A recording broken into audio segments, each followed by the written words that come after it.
Que bênção, hein? Glória a Deus. Você pode sentar. Você pode tomar assento. Você está feliz de estar aqui hoje? Amém? Que bênção, hein? Glória a Deus. Gente, nós estamos na nossa quarta ministração da série Graça Transformadora. E hoje nós chegamos ao nosso quarto episódio. O título da nossa ministração de hoje são Boas Obras. E o que é interessante quando a gente pensa em boas obras é que a gente pensa logo sobre as coisas que a gente faz. E as relações com as pessoas, elas às vezes são um mecanismo ou uma referência que a gente acaba utilizando para imaginar como é a nossa relação com Deus. E muito do que a gente faz no cotidiano, no dia a dia, na relação com as pessoas, pelo menos pelo padrão desse mundo, está relacionado a trocas, a interesses, né? As pessoas geralmente se relacionam por conta disso. Mas no reino de Deus a coisa não funciona desse jeito. No reino de Deus a coisa é diferente. Mas inevitavelmente as pessoas, é como se elas tentassem refletir essa maneira de se relacionar no cotidiano, na maneira de se relacionar com Deus. Então elas tentam fazer coisas como se elas pudessem, através do que elas fazem, chamar a atenção de Deus. E por meio disso se sentirem acolhidas, aceitas, amadas, respeitadas e coisas do tipo. Talvez a gente consiga ilustrar um pouquinho disso quando você imagina e pensa na maneira em que os pagãos faziam seu culto e a maneira como eles se relacionavam com seus deuses. Basicamente, eles atribuíam a uma figura de uma necessidade, um deus, uma divindade, e a maneira como eles agradavam essa divindade era a maneira como eles entendiam que eles seriam atendidos pelo que eles estavam clamando a essa divindade. Então, eles ofertavam e davam oferendas como uma forma de tocar o coração dessas divindades e, através disso, receberem, então, ou proteção, ou provisão, ou prosperidade e tudo mais. Mas, na verdade, é que com Deus a coisa não funciona desse jeito. Na verdade, com Deus, Ele é um Deus pessoal, Ele é o Deus, o Rei dos Reis, o Senhor dos Senhores, e Ele não precisa dessas coisas para mudar o que Ele pensa ao nosso respeito e o que Ele sente a nosso respeito. Se é que a gente pode atribuir sentimento a Deus, mas talvez essa seja a forma mais fácil de nós compreendermos o que significa a maneira como Deus nos vê. Mas o fato é que não precisamos fazer nada para mudar quem Ele é, e muito menos para chamar a atenção dEle para fazer algo por nós. A prova disso é a própria maneira como Ele nos amou primeiro, antes mesmo de nós nos achegarmos a Ele. Ele mesmo nos amou primeiro e enviou o Seu Filho, por conta justamente da maneira como Ele enxerga e vê a sua criação e nos vê como a sua imagem e semelhança. Dessa forma, nessa caminhada nós experimentamos então uma revelação do amor de Deus como um amor incondicional. E todos nós somos igualmente amados por Deus. Ele deseja de fato a salvação de todas as pessoas e Ele não faz acepção de pessoas. Ele não separa as pessoas de uma forma como os humanos, nós humanos, as pessoas fazemos. Entretanto, nem todos agradam a Deus com o seu modo de se comportar, com o seu estilo de vida. E esses dois assuntos, eles não podem ser confundidos. O conceito de agradar a Deus não está relacionado com a busca pelo seu amor, ou aceitação, ou valor. Pelo contrário, se trata como uma forma de declaração do valor que Ele tem para nós.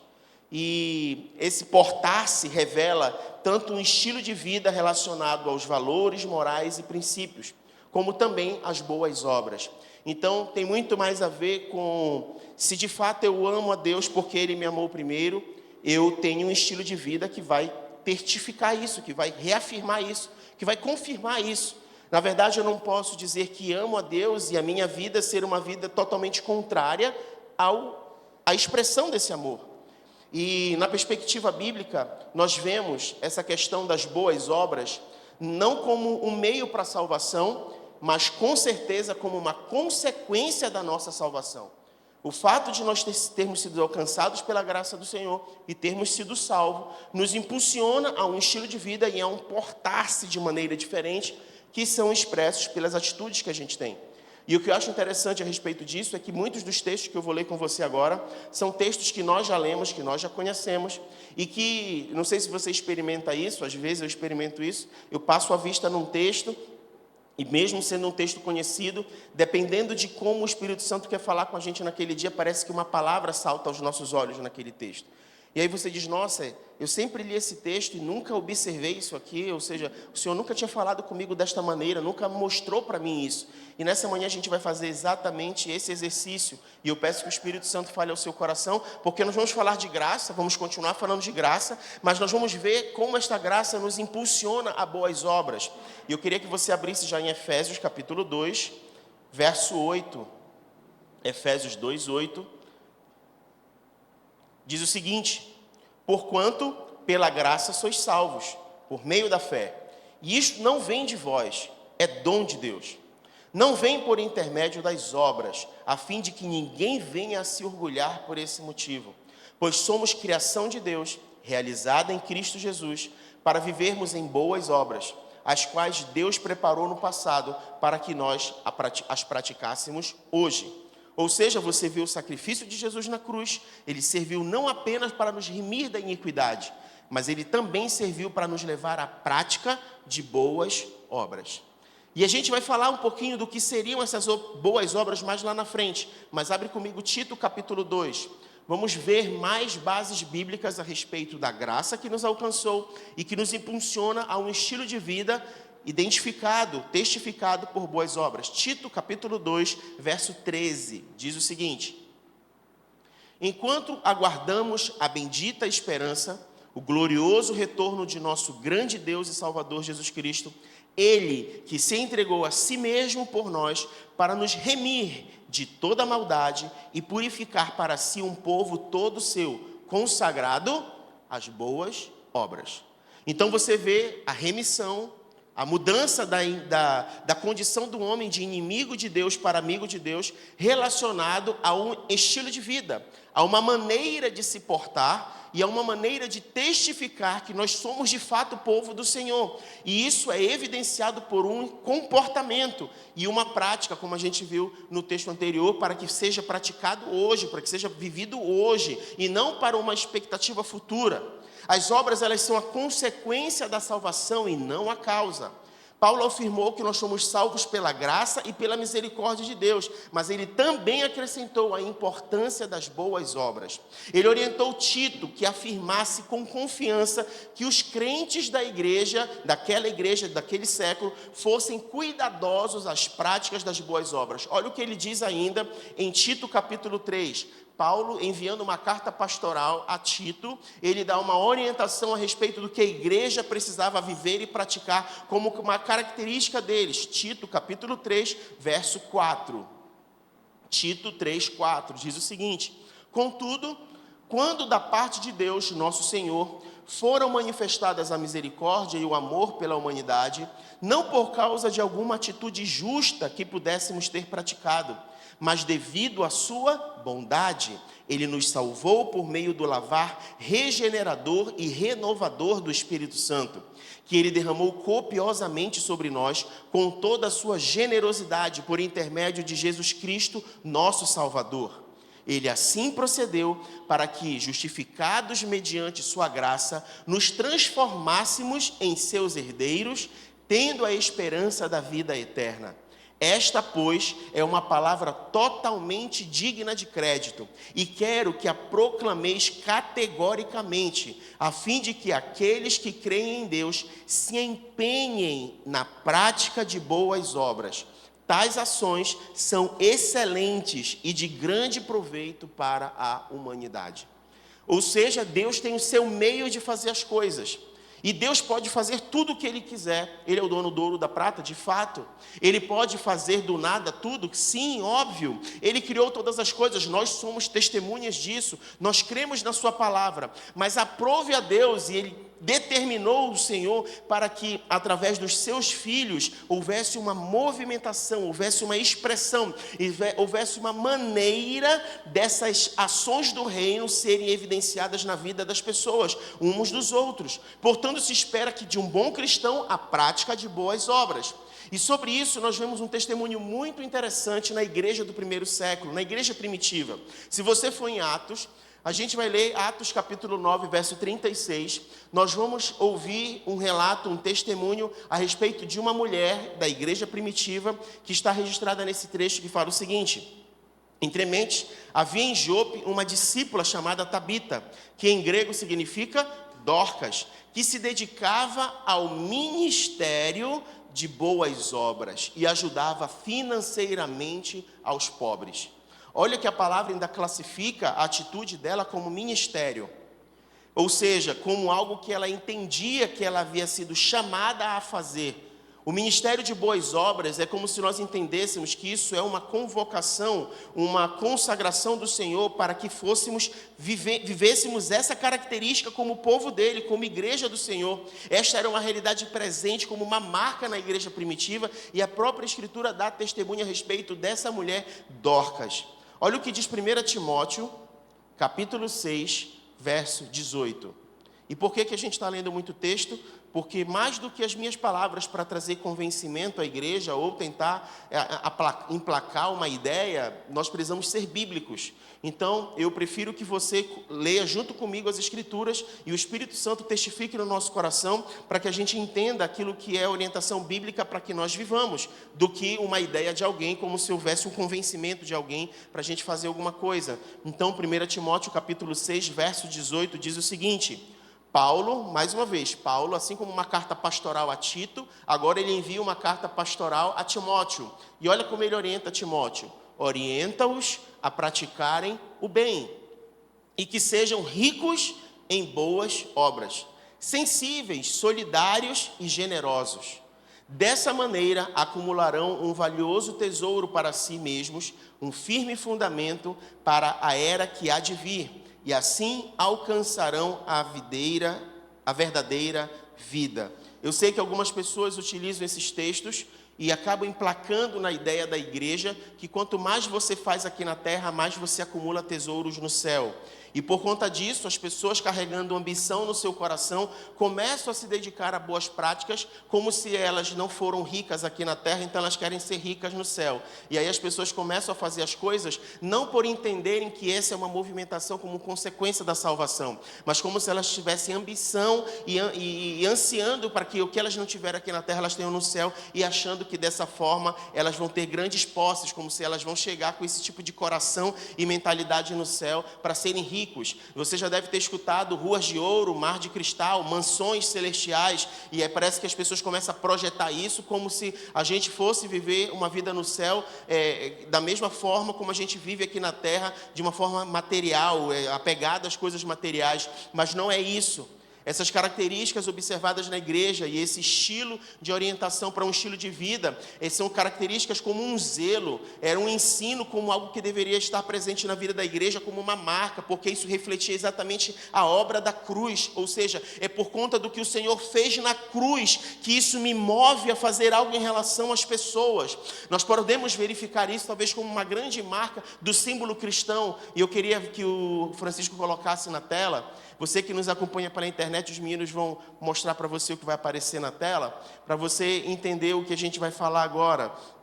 Mas nós temos na obra da cruz uma referência que nos ajuda a compreender isso de uma forma muito interessante, porque quando você vê o formato da cruz, você percebe que a cruz ela tem dois traços, né? Um traço de cima a baixo e um traço na horizontal, um traço vertical e um traço na horizontal. Assim como esse traço central da cruz nos ajuda a entender isso de uma forma prática, ou seja, aquilo que Deus fez trazendo do céu à terra, conectando o céu à terra, abrindo um novo e vivo caminho através de Jesus Cristo, e assim nos fazendo ter acesso ao Pai, nos reconciliando com o Pai. Nós temos um outro traço de conexão, que é esse traço na horizontal, que nos faz experimentar algo como um reflexo do que aconteceu nesse novo e vivo caminho, que é o reflexo do nosso relacionamento uns com os outros, o nosso relacionamento com as pessoas, que foi possível por meio do sacrifício de Jesus Jesus. Ou seja, aquilo que o Senhor Jesus fez na cruz, nos conectando com o Pai,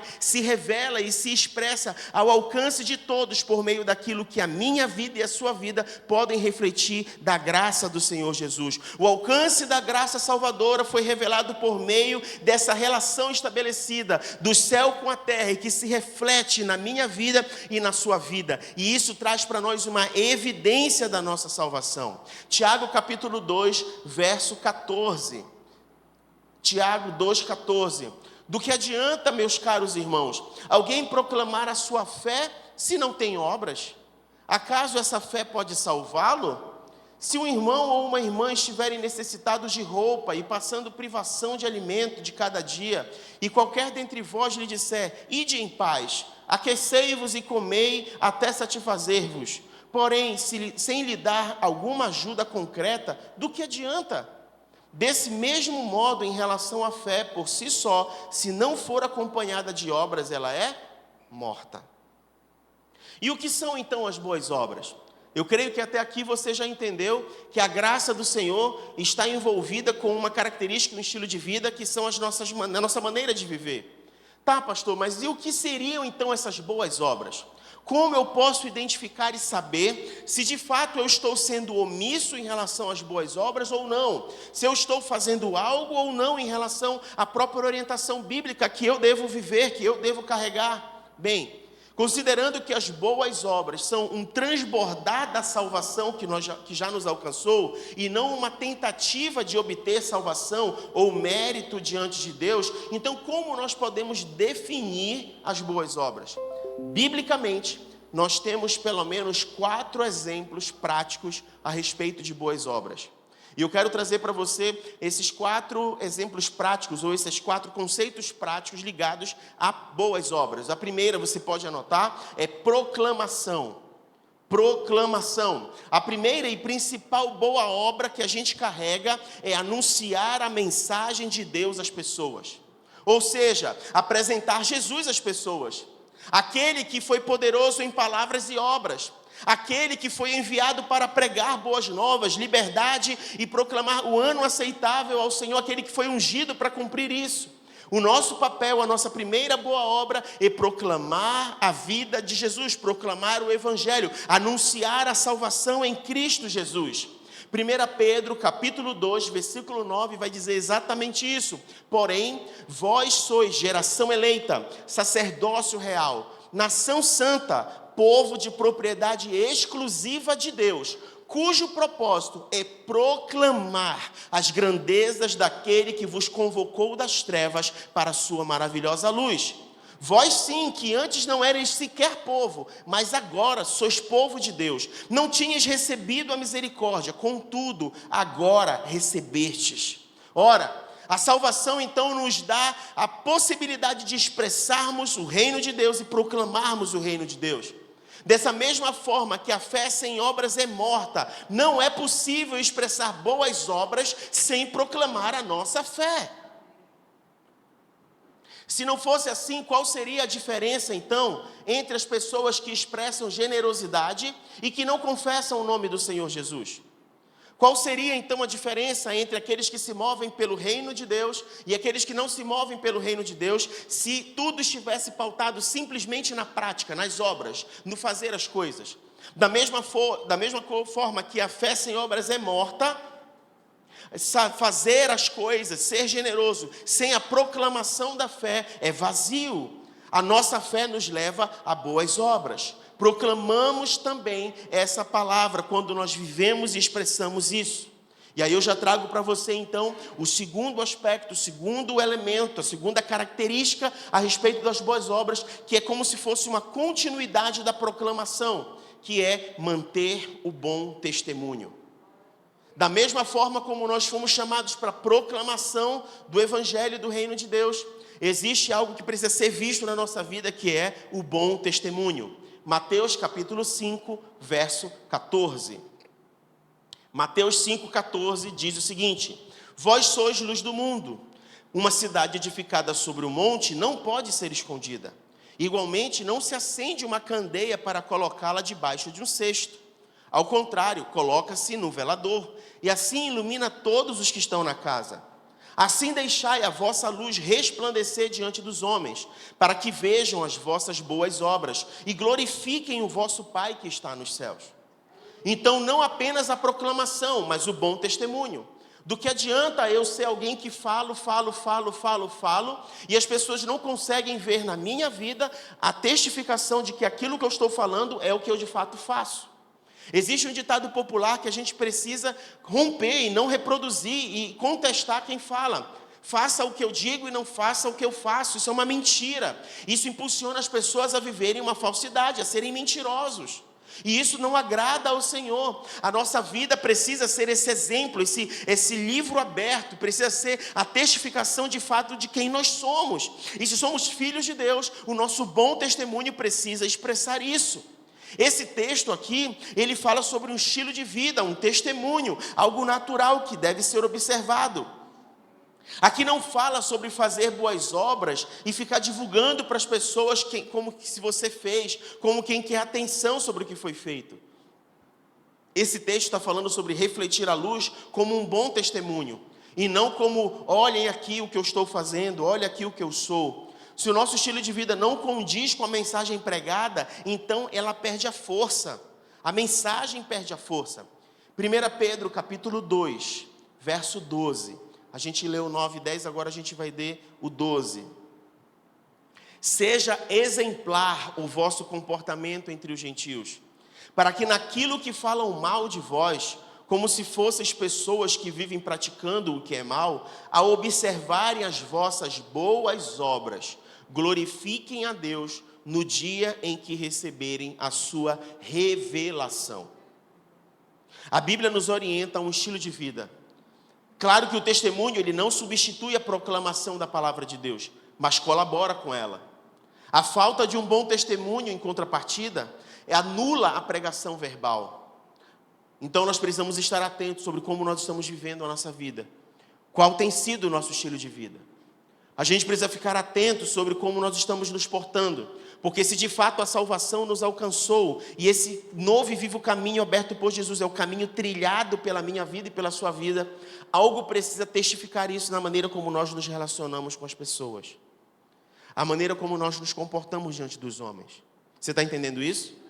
Perceba então que esses dois primeiros pontos de boas obras têm a ver primeiramente com o alinhamento da nossa vida diante de Deus, proclamar e dar um bom testemunho. E talvez agora a gente comece a entrar naquilo que as pessoas comumente imaginam do que sejam as boas obras, que é o servir aos irmãos. 1 Pedro 4:10. Estamos entrando no terceiro ponto das boas obras, que é o servir aos irmãos. 1 Pedro 4:10 diz assim: servir uns aos outros de acordo com o dom que cada um recebeu, como bons administradores da multiforme graça de Deus. O que eu acho fantástico nas Escrituras é que ela nos ajuda a quebrar alguns paradigmas. A mentalidade grega trouxe para o meio da igreja uma compreensão de que existe sagrado e profano. E por conta disso, existem algumas coisas que são santas e outras coisas que não são santas. E a gente começou a classificar aquilo que é santo como o que acontece dentro da igreja e o que é feito dentro da igreja. Então, o que é santo? Santo é o jejum, a oração, o louvor. Santo é o altar, a mesa, o púlpito, a igreja. Santo é o que eu faço para Deus, é o jejum. Isso tudo é santo. E aquilo que não é santo a gente chama de secular, que é justamente a influência grega. E aí vai dizer então que tudo aquilo que acontece de segunda a sábado é secular, não é santo, mas aquilo que eu faço no domingo é santo. E por conta desse tipo de mentalidade, a gente começou a acreditar que aquilo que a gente faz, ligado à assistência, atendimento às pessoas, não era considerado sagrado. E, infelizmente, por conta disso, a gente não teve a compreensão ampla do reino de Deus, como Deus gerando no meio da igreja, habilitando os irmãos a terem um comportamento que traz edificação e que traz crescimento para o corpo, transformação numa realidade de vida. E a gente vê aqui em 1 4:10, trazendo a questão do servir aos irmãos como um dom. E por conta desse sagrado e profano, o que a gente considera como dom? Falar em línguas, profetizar, curar. E é dom mesmo, a Bíblia diz que é dom. Mas se você for para Romanos 12, você vai ver uma outra lista de dons ali que as pessoas não costumam dar atenção. Ali fala sobre generosidade. Ali fala sobre servir uns aos outros. Inclusive, a gente falou sobre isso no estudo bíblico de terça-feira. Quem esteve presente já recebeu essa aula. E se você não esteve presente, eu não vou dar ela aqui. Então, vou te dar o gostinho de você não perder a próxima aula de terça-feira no estudo bíblico da igreja. Mas a gente falou exatamente disso. Quebrando esse paradigma do que é dom e daquilo que a gente classifica como espiritual e aquilo que a gente não classifica como espiritual. Deixa eu dizer uma coisa para você. Tudo aquilo que vem de Deus é espiritual. A Bíblia vai dizer que o homem de espiritual discerne das coisas do Espírito. E tudo é espiritual para quem é espiritual. Significa dizer que você pode ver aquilo que o Senhor está te habilitando a fazer como uma expressão do reino de Deus, como graça, favor dele. Ele está te habilitando para fazer isso. E servir uns aos outros é um dom de Deus, é graça de Deus, é favor de Deus. Afinal de contas, nós começamos a ministração de hoje falando que é uma consequência da salvação. E a salvação é dom de Deus, foi graça nos dada. Ou seja, a graça que nos alcançou também é a mesma graça que me leva a servir uns aos outros. O apóstolo Pedro atestou a respeito disso como um dom, como graça divina. E tal serviço envolve o uso dos dons como dispenseiros da multiforme graça de Deus. Nós somos os dispenseiros da multiforme graça de Deus. E é muito interessante como a igreja primitiva administrava isso. Nós temos muito a aprender com a igreja do primeiro século. E esse texto de Atos 6, que a gente vai ler agora, é uma das histórias que mexe muito comigo, porque ela quebra esse paradigma construído, às vezes, dentro das igrejas, de uma maneira religiosa, que separa o comportamento secular e sagrado, e a gente não consegue ver a vida como um todo. Afinal de contas, nós somos a mesma pessoa aqui dentro e fora daqui. Nós não deixamos de ser as mesmas pessoas de segunda a sábado. Então, não é como se a gente se vestisse de cristão para viver a vida da igreja e tirasse a roupa de cristão para viver a vida fora da igreja. É a mesma vida a ser vivida, é o mesmo estilo, é o mesmo comportamento. Nós não temos dupla personalidade, nós não somos esquizofrênicos, nós não somos bipolar, nós somos a mesma pessoa. Está dando para entender isso? Atos capítulo 6, olha o que diz. Ora, naqueles dias, multiplicando-se o número de discípulos, houve uma queixa entre eles. Os judeus helenistas protestaram contra os judeus de fala hebraico-aramaico, porque suas viúvas não estavam sendo atendidas na distribuição diária dos alimentos. Então, os 12 reuniram todos os discípulos e propuseram: não é sensato negligenciarmos o ministério da palavra de Deus, a fim de servir às mesas. Portanto, irmãos, escolhei dentre vós 7 homens de bom testemunho, cheios do Espírito e de sabedoria, aos quais encarregaremos desse ministério. Quanto a nós, nos devotaremos à oração e ao ministério da palavra. Tal proposta agradou a todos, então escolheram Estevão, homem cheio de fé e do Espírito Santo, além de Filipe, Prócoro, Nicanor, Timon, Pármenas e Nicolau, um convertido ao judaísmo proveniente da Antioquia. Apresentaram-nos diante dos apóstolos, os quais oraram e lhes impuseram as mãos. O que é que nós podemos identificar aqui e aprender nesse texto? Primeiro que desde aquela época já tinha problema dentro da igreja. Tá? E é por mais que a gente não consiga identificar a origem desse problema, porque podem ser vários motivos. De repente a igreja começou a crescer, e você vai ler Atos, Deus ia acrescentando de 1.000, de 5.000, de 10.000, eram muitas pessoas. Talvez a igreja ia crescendo de uma forma tão rápida, que algumas coisas que eram corriqueiras de serem feitas, começaram a não dar conta, as pessoas começaram a não perceber.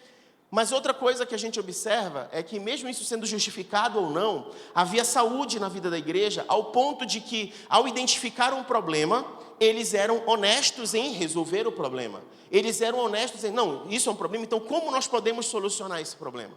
E aí eles dizem no verso 3, e esse verso 3 ele é tremendo, porque ele vai apontar o critério que eles utilizaram para escolher as pessoas que não iam pregar no altar, que não iam fazer a leitura do texto bíblico diante das pessoas, que não iam fazer viagens missionárias.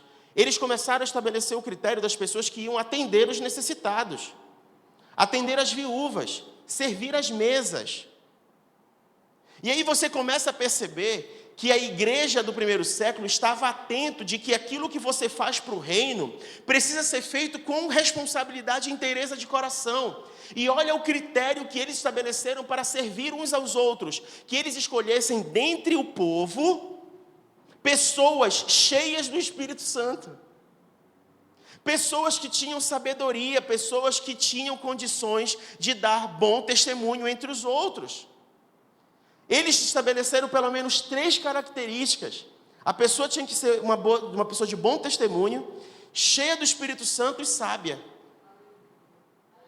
E aí você fica pensando assim, nossa, só para servir alimento precisa de tudo isso? Pois é.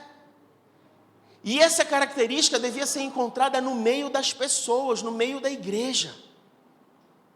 Eu fico imaginando, se no dia de hoje, se nós estivéssemos vivendo essa realidade aqui, quantos no nosso meio seriam achados? Será que eu estaria entre esses? Será que o Senhor poderia, com a sua graça, ver na minha vida bom testemunho, transbordar do Espírito Santo e sabedoria? E sabe o que é interessante? Que essas características são bem semelhantes às características atribuídas pelo apóstolo Paulo para Tito e para Timóteo, com relação a como deveriam ser separados no meio deles os bispos e os presbíteros, ou seja, os pastores da igreja. Os pastores da igreja precisariam ter características muito semelhantes a essa do versículo 3 de Atos 6. Ou seja, não é porque eu estou aqui na frente que eu preciso ter uma vida diferente da sua. Significa dizer que a mesma responsabilidade, claro que nós temos responsabilidades com atribuições diferentes. Você percebe que eles disseram, não nos convém deixarmos de cuidar da palavra para servir as mesas. O Senhor nos separou para isso, então a gente serve as mesas, mas nós não podemos ser negligentes com atenção aos outros. Mas olha só como é interessante, o mesmo critério que me habilita a estar aqui é o mesmo critério que te habilita a servir a mesa. O mesmo critério que me habilita a estar na liderança da igreja é o mesmo critério que precisa habilitar você a servir uns aos outros. Como uma medida que a igreja precisa viver, uma característica que a igreja precisa viver. Não tem esse negócio, entregar alimento não é uma tarefa espiritual. Não tem esse negócio, abrir a porta para receber os irmãos não é espiritual. Limpar a igreja não é espiritual, arrumar as cadeiras não é espiritual. Servir ali na comunicação, ali na transmissão, não é espiritual, tá? Espiritual é esse momento que a gente viveu agorinha da adoração aqui do louvor. Não é isso. Espiritual é a nossa vida, porque nós nos relacionamos com Deus que é Espírito. E importa que os seus adoradores o adorem em Espírito e em verdade. E esse viver em espírito e em verdade é o testemunho, é o nosso culto racional, é o nosso jeito de viver, é o nosso estilo de viver, é o que nós carregamos. Nós precisamos entender isso. Nós precisamos entender como é viver esse estilo de vida. E eu quero te encorajar a viver essa meta, a viver esse modelo de exemplo. Eu quero te encorajar você a marcar na sua Bíblia esse texto de Atos 6. Eu quero te encorajar você pegar esse texto de Atos 6 e começar a orar a respeito disso ao longo dessa semana. E começar a dizer, Senhor, que o Senhor tem os seus olhos espalhados sobre a terra, olhando, buscando quem te adore. Eu espero que o Senhor me encontre com os teus olhos. Que os teus olhos me enxerguem aonde eu estou. E que o Senhor encontre em mim, de fato, um verdadeiro adorador. Eu espero, Senhor, que o Senhor encontre em mim alguém de bom testemunho, que se desvia do mal. Que o Senhor, de fato, encontre em mim uma pessoa que alegra o teu coração, cheia do Espírito Santo. Então, Senhor, aumenta a medida do teu Espírito na minha vida. Aumenta a medida do teu Espírito na minha vida até transbordar. Que passe para além de mim, que as pessoas comecem a ser alcançadas por isso. E que esse derramar da tua presença me traga sabedoria. A palavra de Deus diz que se você quer sabedoria, peça ao Senhor. Nós estamos falando sobre uma característica que precisa estar no meio da igreja. Aí você já imaginou? Quando surgiu uma necessidade na igreja e o Senhor vai falar, agora olha para o meio da igreja e começa a procurar no meio da igreja quem tem bom testemunho, quem é sábio e quem é cheio do Espírito Santo. É essa pessoa que vai começar a ser a extensão das minhas mãos, alcançando a vida daqueles que precisam. Aonde eu contar, eu sei que eu vou poder contar com essa pessoa, aonde ela estiver. Se você olhar para Jesus, é exatamente assim que Jesus estava vivendo. Ele era a extensão do reino do Pai aqui na terra. Então, enquanto ele estava viajando de um lugar para outro, as pessoas tocavam nele e eram curadas. As pessoas chegavam diante dele, o reino de Deus se manifestava. Ele sentia sede, ele parava na beira de um poço, pedia água, transformava a vida de alguém por meio da mensagem. Ele visitava alguém, sentava à mesa, ele era servido e começava a ministrar, trazia salvação na casa daquele que era ladrão.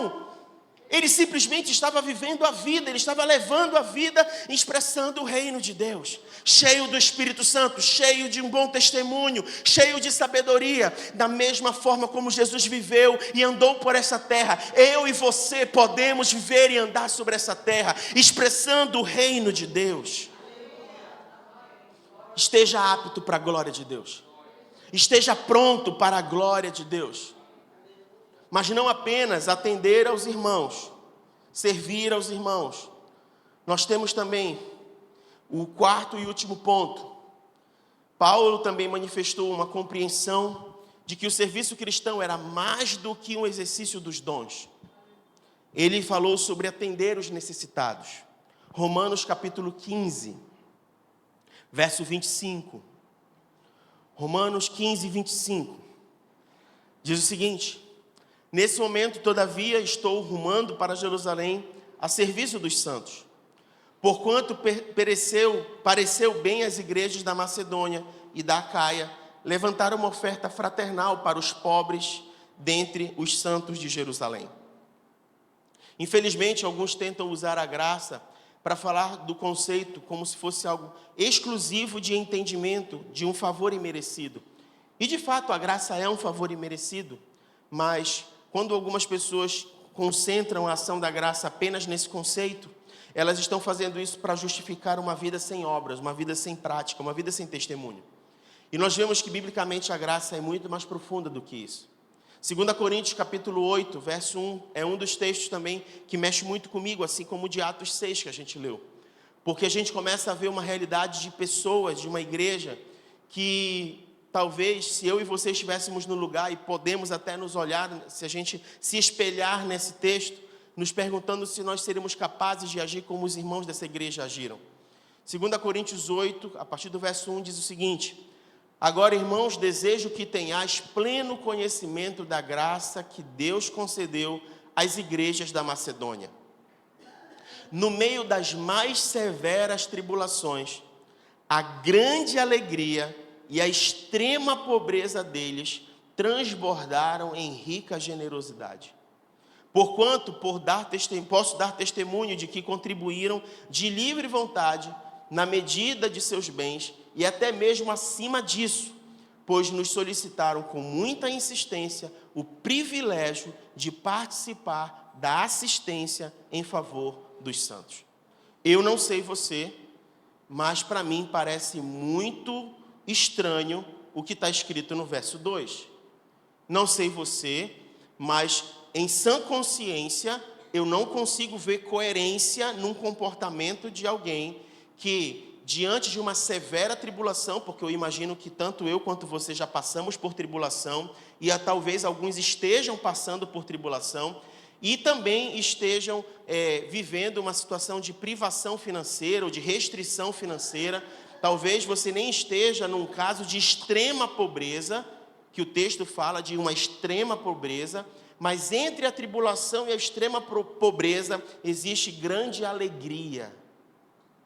Não parece ser lógico isso aqui, mas não precisa ter lógica, é porque isso aqui é graça de Deus mesmo, é favor de Deus, a alegria de Deus no coração dessas pessoas fizeram com que elas olhassem para um lado e vissem tribulação, olhassem para o outro, vissem a extrema pobreza, mas entendessem que através das suas vidas eles poderiam transbordar rica generosidade.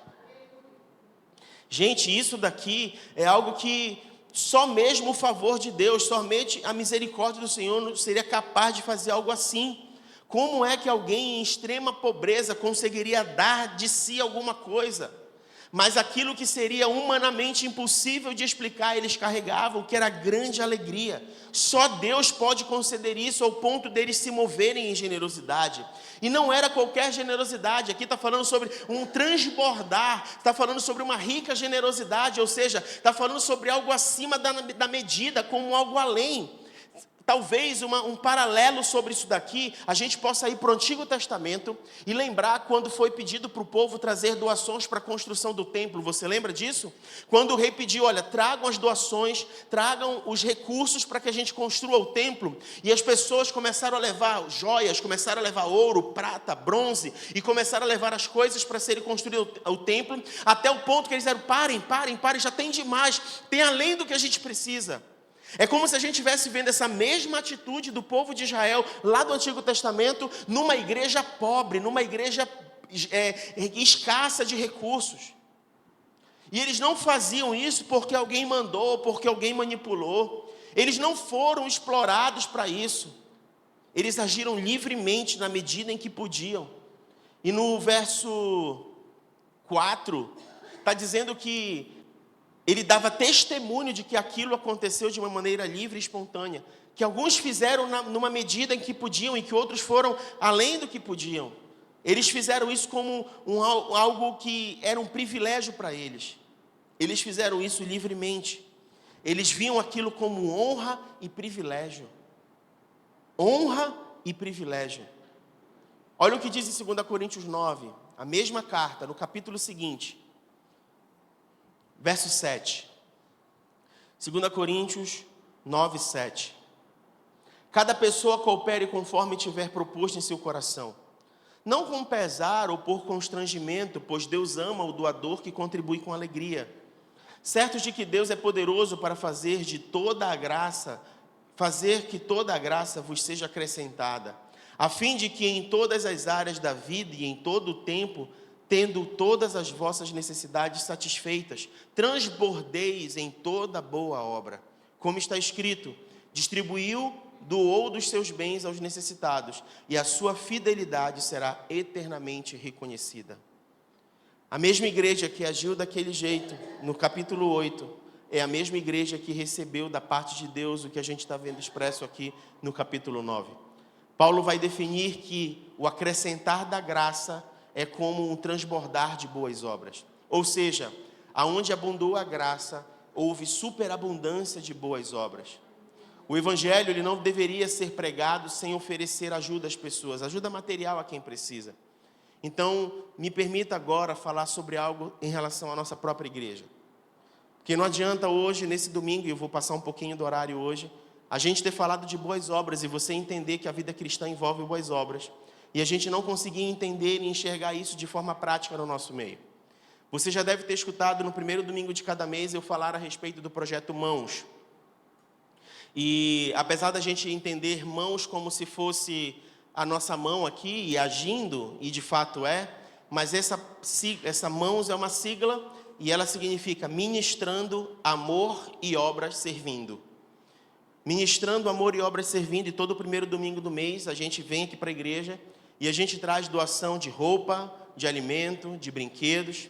E todos esses produtos eles são destinados a quem precisa, seja da nossa igreja, seja da comunidade, ou seja, aonde o Senhor nos permitir chegar, e as doações aonde não nos permitir atender. Às vezes são pessoas que passam aqui na frente, às vezes são vizinhos dos irmãos que estão aqui na igreja, ou até mesmo a comunidade ribeirinha, que nós já tivemos o privilégio, a oportunidade de estarmos chegando até ali, e a gente inclusive passou esse final de semana agora lá com eles. Eles estão no último mês da produção do açaí.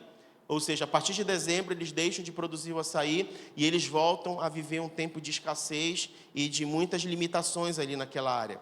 E a gente está orando e está vendo de que forma a gente, nesse ano que agora, no primeiro semestre, nós conseguimos mobilizar alguns irmãos e dar assistência para essas 40 famílias, de 20 a 40 famílias nós conseguimos dar suporte lá para eles nesse primeiro semestre. E a gente está orando para ver como o Senhor vai nos direcionar para esse próximo semestre. Mas não se resume apenas a doações o Projeto Mãos. Existem algumas outras necessidades que chegam até nós, que envolvem recursos financeiros. Mas eu queria dizer para você que o que a gente faz não é assistencialismo. Porque o assistencialismo é aquilo que você faz e a pessoa fica dependente daquilo e a situação dela não muda, ela não sai do lugar. Mas eu posso dar testemunho para você de que aquilo que a gente tem feito através do Projeto Mãos tem nos feito escutar e receber os seguintes relatos. Pastor, mês que vem eu não preciso mais da cesta. Obrigado por conta desses meses que a igreja pôde me ajudar. O Senhor mudou o cenário e essa cesta que vinha agora para mim, o Senhor já pode direcionar a uma outra pessoa porque eu não preciso mais dela. A gente também tem recebido relatos de pessoas dizendo assim, pastor, eu posso dividir a minha cesta, uma parte da minha cesta com outra pessoa lá perto de casa. Aí eu pergunto, você quer que a gente também dê uma outra cesta para chegar nessa pessoa? Ah, seria ótimo, mas eu posso fazer isso? Pode, porque você está repartindo aquilo que você, ou seja, você sente que não é alguém fazendo por você, é você fazendo por outra pessoa. Pode, faça isso livremente. E a gente tem escutado vários tipos de testemunhos, porque não apenas as doações de alimento, mas as outras ações que a gente tem atendido, como medicamentos, como demandas na área da saúde, limitações, por exemplo, de pastor, eu preciso melhorar o rendimento na minha família. Como eu posso fazer isso? Bem, a gente faz uma conversa, uma entrevista, o irmão, a pessoa vai dizendo, olha, se eu fizer esse curso, se eu fizer isso daqui, eu consigo então mudar de categoria, eu consigo então avançar na minha área da profissão e assim eu consigo então galgar outras coisas. Então pronto, vamos fazer isso daí. E a gente abençoa, através disso a gente vai qualificando e vai fazendo os cursos, vai mudando. E a gente tem recebido testemunhos de que logo depois dessas ações, meses depois, houve uma nova porta de emprego, uma melhoria na situação. E a gente entende então que o reino de Deus está se movendo. E ao final do que eu tenho a falar para vocês, é porque a minha cabeça vai trazendo muitas informações, mas no final eu quero desafiar a igreja a uma movimentação em relação a isso. E como é que a igreja se organiza para dar conta disso? Bem, nós temos as nossas despesas normais. Luz, água, aluguel do prédio, serviços, manutenção, impostos. A gente tem a limpeza daqui, os suprimentos, o material que a gente usa com as crianças, com os adolescentes, decoração que você vê. Como é que a gente honra tudo isso? Através dos dízimos. Porque através dos dízimos a gente tem como saber o que entra mensalmente. Então eu consigo programar as despesas da igreja por conta daquilo. Claro que se a gente usar mais energia, a conta da luz vai vir mais alta, assim como a conta de água vai vir mais alta. Mas a gente consegue ter uma previsibilidade, porque a gente sabe quantos membros tem a igreja, a gente sabe quem são os dizimistas e através do dízimo a gente consegue prever como trabalhar na igreja. As outras ações, como ações emergenciais, a gente usa as ofertas. A gente usa as ofertas voluntárias, que geralmente, semana a semana, os irmãos, no momento da oferta, contribuem com generosidade e essas ofertas são utilizadas para essas ações. Mas essas ações do Projeto Mãos, que são ações específicas, a gente tem recebido na conta da igreja, identificado com 0,1 centavo. Ou seja, um irmão não trouxe a cesta básica, mas quer contribuir com o valor de uma cesta. Então, para que a tesouraria da igreja identifique que aquele valor não se trata de dízimo e não se trata de oferta, então o irmão coloca assim, uma cesta básica de R$50, R$50,01. Aí a tesouraria identifica que aquele dinheiro é do Projeto Mãos.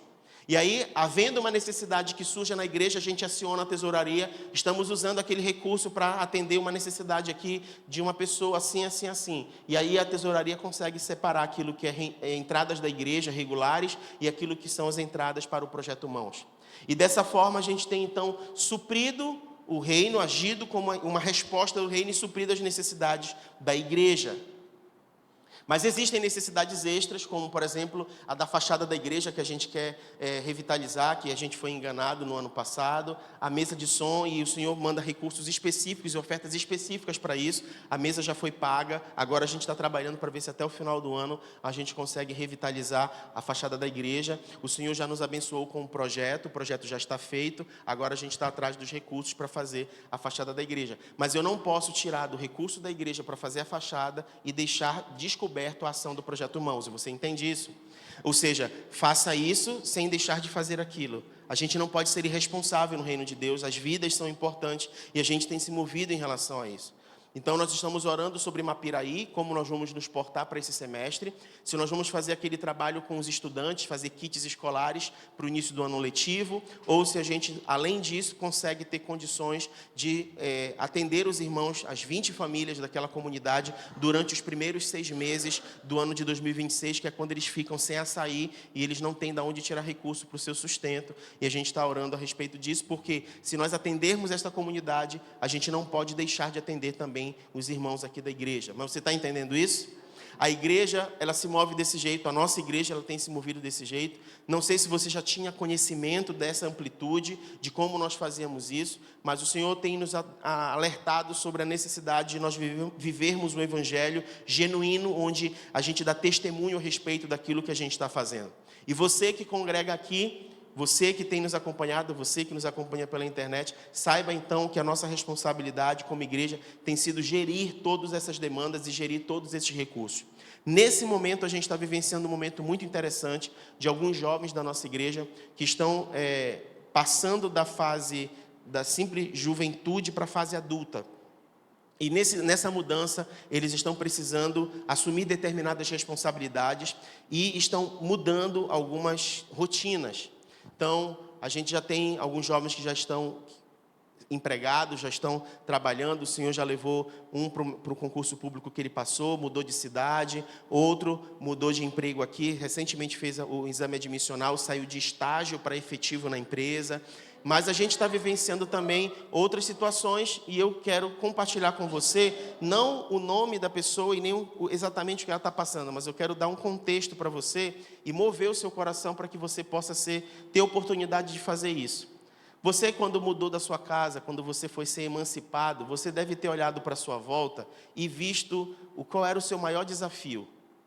Talvez você mudou para uma casa que não tinha nada. Talvez você olhou e disse assim, eu só queria ter onde me sentar. Talvez você já até foi, já com algumas coisas mais organizadas, mas talvez você não sabia como limpar a casa, você não sabia como organizar a rotina da semana. Não sei. Talvez você trabalhava tanto que não tinha tempo, nem sabia como organizar as marmitas para você levar a comida durante toda a semana, e aí precisou comer fora, gastar esse dinheiro, e no final de semana dar conta das demandas da casa. Eu não sei. Talvez você se via sozinho à noite. Se via sozinho, sem ninguém, e se perguntava assim, poxa, eu estou sozinho aqui nesse lugar. Sentia solidão. Eu não sei. Eu só sei te dizer que esse projeto Mãos é muito mais do que doar dinheiro e muito mais do que doar alimento. É mover o reino de Deus. E eu quero te desafiar a fazer isso.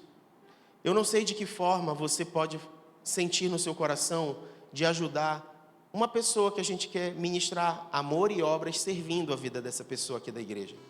Ela está vivendo a primeira semana num lugar que ela pode chamar de seu, o seu lar. E a gente passou os últimos dias levando mesa, levando cadeira, levando um vasinho. Mas eu não sei o que mais Deus quer fazer chegar lá na casa dela. Talvez Deus queira fazer chegar uma mãezinha que pode assim mesmo, bora comigo ali na feira que eu quero te ensinar como é que a gente faz a feira de uma semana. Você sabe fazer feijão? Deixa eu te ensinar como é que eu faço o meu feijão. Não sei. Você gosta de conversar? Então bora sentar na mesa para tomar um café? Bora passar um café aí. E aí a gente senta para conversar. Bora contemplar a beleza de Deus? Vamos ler uma Bíblia? Vamos orar junto? Talvez o ministrar amor e obras servindo seja ter um tempo de qualidade com a pessoa.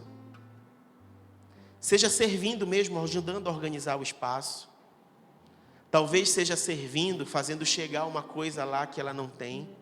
E que você sabe que fez falta quando você teve a sua primeira casa, quando você se emancipou e não foi contar mais com a ajuda das pessoas. Esse é o reino se movendo. Essa é a igreja do Senhor. E as pessoas não precisam saber o que está acontecendo. Mas aquele coração vai glorificar a Deus porque está sendo ministrado. E pode ser surpreendido, porque cada vez que a gente chegava lá com uma surpresa, o olho se arregalava, o olho se arregalava, o olho se arregalava. Assim como de outras famílias. E a gente Não precisa, às vezes as pessoas chegavam assim, pastor, eu posso dar meu testemunho? Você pode, dê seu testemunho, não se preocupe não, vai chegar o momento de você dar seu testemunho. É porque a gente tem só esse cuidado de não tirar a glória de Deus, sabe? É o pastor que está fazendo, não, foi fulano de tal, não. A gente já conseguiu mobiliar modo de dizer, mas a gente mobilitou os irmãos ano passado, e a gente teve a possibilidade de colocar um sofazinho numa kitnet que não tinha sofá, uma mesa de jantar que não tinha, um aparadorzinho assim para botar um vaso. E você poder olhar para um espaço que antes era só um vão e olhar e dizer assim mesmo, eu tenho uma casa, eu tenho um lar. Às vezes é isso, sabe? É só você poder olhar para o lado e dizer assim, eu tenho onde inclinar a minha cabeça. Recentemente a gente teve exatamente esse relato. Eu nunca tive cama. E eu posso hoje deitar na minha cama. Queria que você se colocasse de pé. E eu queria desafiar você nessa semana a orar, talvez por essas pessoas que você não sabe o nome. E tudo bem se você não souber o nome. Mas o Espírito Santo, ele pode simplesmente gerar no teu coração uma característica, talvez, Senhor, eu estou orando por uma jovem, por um jovem, por uma família, por uma criança. E o Espírito Santo gerar no seu coração, assim, um objeto, um gesto. E aí você me procurar dizer, pastor, o Espírito Santo falou tanto comigo esta semana, eu preciso dedicar uma parte do meu tempo para passar com alguém assim. O Senhor tem quem me direcionar para fazer isso? Aí eu direciono você e você cumpre aquilo que o Espírito Santo colocou no seu coração para servir. Talvez o Espírito Santo, olha, o Senhor me levou aí no supermercado, aí na loja, e eu tirei esse objeto aqui, eu comprei isso daqui, porque o Senhor colocou no meu coração que Ele quer ministrar uma pessoa desse jeito. O Senhor tem, pastor, quem é a pessoa? E eu vou te dizer, se a gente estiver aqui na igreja, a gente vai te fazer conectar com essa pessoa. Se a gente não tiver, não se preocupe não. Vai chegar, a pessoa vai chegar, o momento certo disso acontecer, vai acontecer. Mas o que eu queria que hoje, nessa manhã, eu e você experimentássemos, é o mover do reino de Deus. Ministrando o coração de vidas como um resultado da nossa vida que foi alcançada pela graça de Deus. E eu queria que você orasse sobre isso agora. Talvez você vivesse a graça sem manifestar boas obras. E talvez você manifestasse boas obras como um ato seu de generosidade, porque você queria massagear o seu ego, até se sentir menos ruim, ou se sentindo alguma coisa, se sentindo bom, se sentindo bem. E hoje a gente percebeu que não é desse jeito. Que a graça que nos alcançou é a mesma graça que nos faz estender as mãos. Que não é para nossa glória, é para a glória de Deus. E as pessoas podem ver o reino de Deus através disso. E as pessoas podem ser alcançadas pelo Evangelho por uma proclamação de um bom testemunho, mas também de um estilo de vida que apresenta o Pai por meio de boas obras. Eu queria te deixar nesse momento com um momento de oração. Faça a sua oração agora, ore a respeito disso. Fale com o Espírito Santo de Deus a respeito disso, que o Senhor fale profundamente ao teu coração agora. Enquanto nós ouvimos essa canção, que o Senhor possa falar a tua vida agora sobre isso em nome de Jesus.